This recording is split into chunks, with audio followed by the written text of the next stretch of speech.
Hello everyone, and welcome back to school.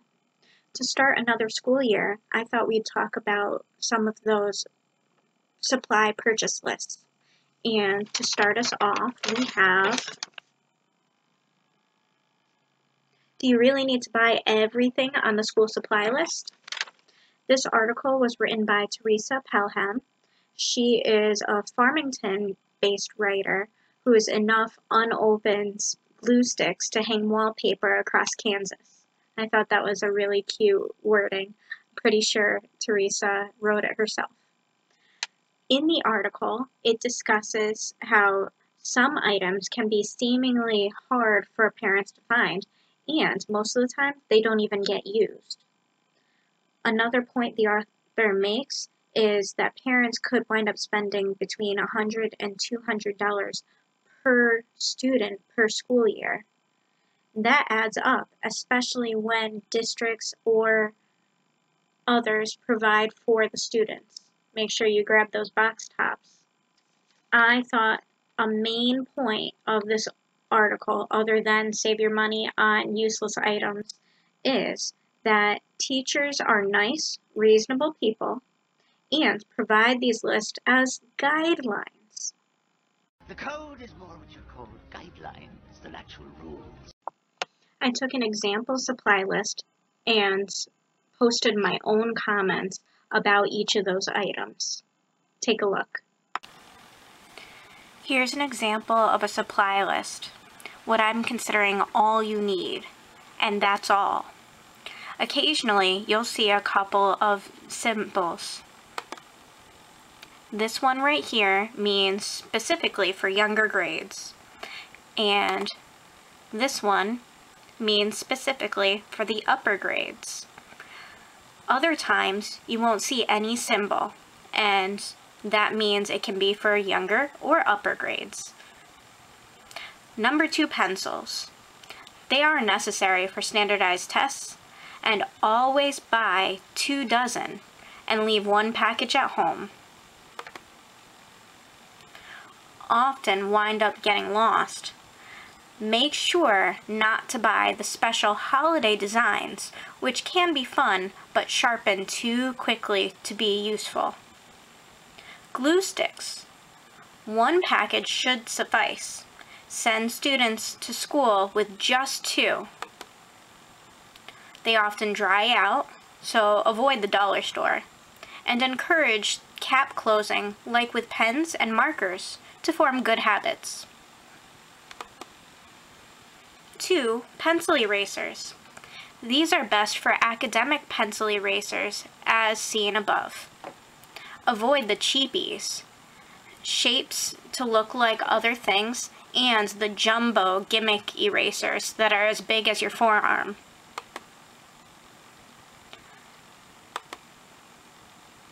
Don't buy the triangle caps because they break easily and splinter, making a mess of your work. Encourage 1-line crossouts, which is good practice for later in life. A set of colored markers. Not needed unless doing a class or an art project. May have them from other years of other purposes. Again, emphasize hearing the cap click to know it's closed and ensure good use. A set of colored pencils. Not needed unless doing a class or art project.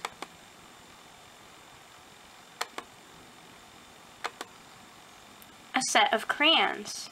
These are needed for elementary or primary grade assignments and/or personal accountability for behavior charts. The Crayola brand does not break as easily or melt down or splinter as others, so avoid that dollar store. Again, mostly for the younger grades. Here's an example of a behavior chart. You can see each day and a color coding key at the bottom. A set of folders. Younger grades may be provided folders for various assignments. Try and go for the double-sided pockets for more organization. You can save money by buying manila folders and making an art project out of adjoining them with washi tape, duct tape, or plain Scotch tape. Decorating makes it personal. A binder. Younger grades will make do with folders. Older grades may need one for each subject. Make sure these are large enough for the purpose.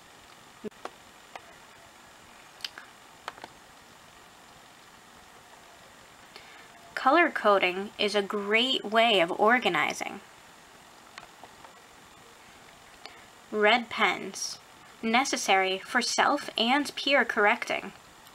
Not needed unless the later grades. And only send students to school with 2 to minimize loss.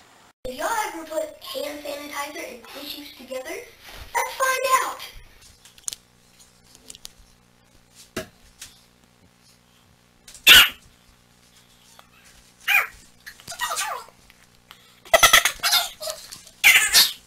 Tissues.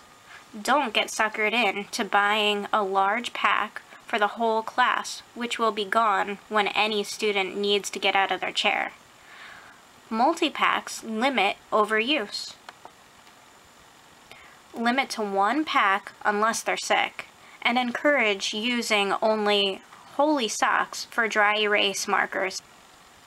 Hand sanitizer. Some schools have their own, but multi-packs are as low as $1 at the dollar store. Save empty containers and fill with the economy size to recycle, reduce, and reuse. When to stop watching reality TV.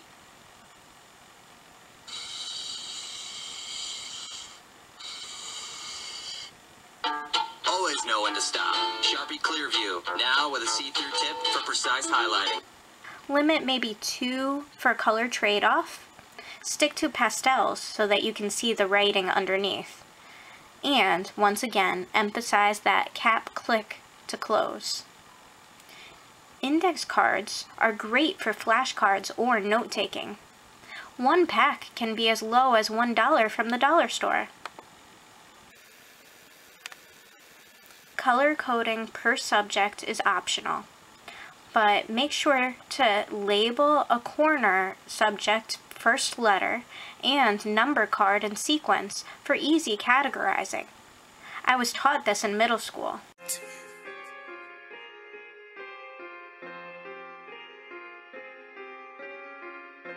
One time. This section is on one-time purchases, or so we hope it's only one time.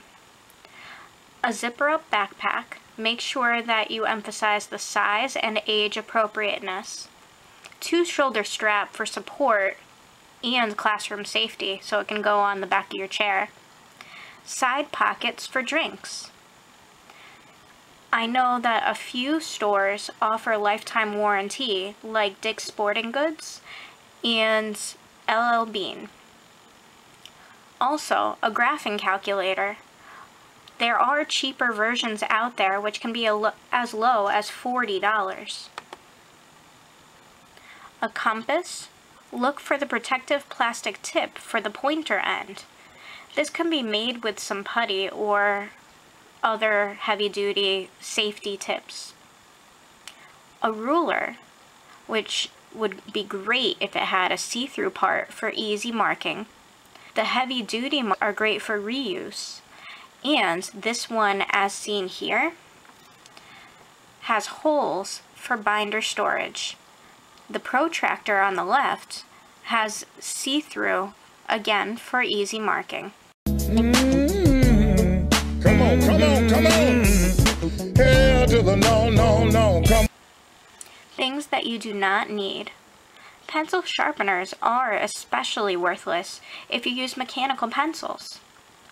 Classrooms often have their own pencil sharpeners, or teachers provide them for the class to use, and have specific times at which students can get up and sharpen their pencils. Be very careful as to not get your student to become a distraction in class by giving them their own. The one seen below is not safe one piece. 2 pieces often fall apart and make a mess. Closed models don't always open easily so that the blade can be sharpened. Keep that in mind if you truly want to purchase your own. To the right is a website, which I will leave down below, which shows Vanessa McGrady's Don't Buy These 10 Back-to-School Items from Forbes magazine, August 12, 2015.